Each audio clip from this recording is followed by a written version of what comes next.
Hello guys, நான் தான் உங்கள் தாகி. அன்னைக்கு ஒரு நாள் நம்ம செடிக்கெல்லாம் தண்ணி விட்டுட்டு இருக்கும்போது நம்ம கண்ணில் ஒரு டப்பா மாட்டிடுச்சு.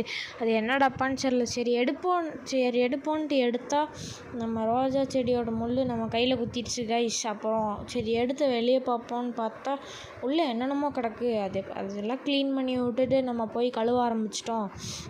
அங்கே போய் பார்த்தா கழுவுற பைப்பில் ஏதோ ஓசு பிடிங்கி கிடக்கு. சரி விட்டுட்டு நம்ம ஃபோனை கீழே வச்சுட்டு கழுவ ஆரம்பிப்போம் அப்படின்னு சொல்லிட்டு கழுவுனா அதுக்குள்ளே எதுவுமே போக மாட்டேங்குது. அப்புறம் ஒரு 3 கோடி வருஷமாக கழுவுன்னு கழுவி முடிச்சிட்டேன். அப்புறமா என்னாச்சு, ஒரு 2 மினிட்ஸ் காய வச்சுட்டு நம்ம என்ன பண்ணுறதுன்னு யோசிச்சுட்டு இருந்தோம். அப்புறம் எனக்கு ஒன்றும் புரியல. அப்புறம் சுற்றி முற்றி பார்த்துட்டு இருந்தேன். அப்போ தான் டக்குன்னு ஒரு ஐடியா வந்துச்சு. என்ன ஐடியான்னு பார்த்தீங்கன்னா, நம்மக்கிட்ட ஒரு 3 கப்பி குட்டி இருக்குது. அதை எடுத்து இதுக்குள்ளே போட்டு வளர்க்கலாம் அப்படின்னு ஒரு யோசனை. சரின்ட்டு நானும் தண்ணி பிடிக்க போயிட்டேன். அங்கே போயிட்டு தண்ணி பிடிச்சிட்டு இருந்தேன். என் தங்கச்சி கூப்பிட்டு, அண்ணா இங்கே வானான்னு கூப்பிட்டுச்சு. அதெல்லாம் நான் கண்டுக்கல. சரின்ட்டு நம்ம தண்ணி பிடிக்க ஆரம்பிச்சிட்டோம். தண்ணி பிடிச்சப்போ கீழே கால்கடி என்னமோ ஓடிச்சு. நம்ம எட்டி பார்த்தப்போ ஒன்றும் இல்லை. சரின்ட்டு நம்ம தண்ணி பிடிக்க ஆரம்பிச்சிட்டோம். பிடிக்க வந்துக்கிட்டே இருக்குது. என்ன பிடிக்க நம்ம கால்கடி ஏதோ டிப்ரெஷன். சரி நானும் பாம்புன்னு நினச்சிட்டு அங்கிட்டு போயிட்டேன். அப்புறமா ரோகர்கள் மேலே ஸோ வாட்டர்ஸ் எல்லாம் ஃபில் பண்ணியாச்சுல. அதுக்கு கொஞ்சம் அழகுக்கு ஸ்டோன்ஸ் எல்லாம் வேணும்ல. ஸ்டோன்ஸ் எல்லாம் எடுத்துக்கிட்டேன். ஸ்டோன்ஸ் எல்லாம் இப்போ நல்லா கழுவிக்கலாம். இப்போ நான் கழுவ போகிறேன். ஸோ நம்ம ஸ்டோன்ஸ் எல்லாம் கழுவிட்டு நம்ம அதுக்குள்ளே எடுத்து போட்டுடலாம் கைஸ். அப்புறம் வேறு ஒன்றும் இல்லை. அதுக்குள்ளே நம்ம இன்னும் கொஞ்சம் டெக்கரேஷன்லாம் பண்ண வேண்டியது இருக்குது. நான் போக போக உங்களுக்கு சொல்லித்தரேன்.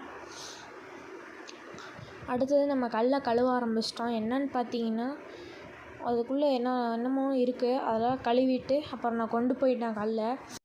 ஸோ நம்ம தான் வாட்டர் ஃபில் பண்ணி வச்சு சரி கல்லெல்லாம் எடுத்து போடுவோன்ட்டு போட்டுட்டு இருந்தேன். பார்த்தீங்களா கல்லெல்லாம் எவ்வளோ அழகாக இருக்குன்னு. சரி போடுவோம் வாங்க.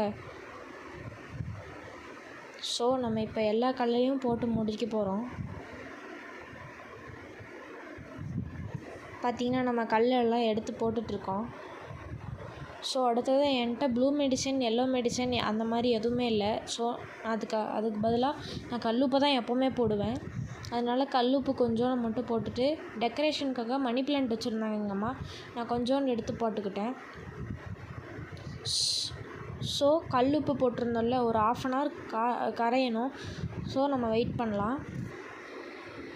பார்த்தீங்களா எவ்வளோ அழகாக இருக்குன்னு. கல்லுப்பு கரைஞ்சிருச்சு. அடுத்ததாக நம்ம ஃபைனலாக ஒரே ஒரு வேலை தான். நம்ம கப்பி குட்டி இருக்குல்ல, அதெல்லாம் எடுத்து போடணும். அவ்வளோதான்.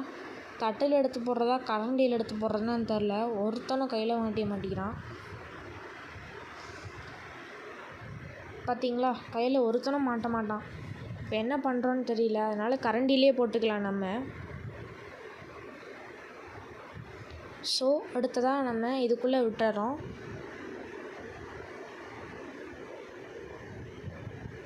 பார்த்தீங்களா எவ்வளோ அழகாக இருக்குன்னு. ஸோ ஃபைனலாக இதுதான் நம்மளோட கப்பி பாண்ட். Thank you guys. இந்த வீடியோக்கு சப்ஸ்கிரைப் பண்ணிடுங்க.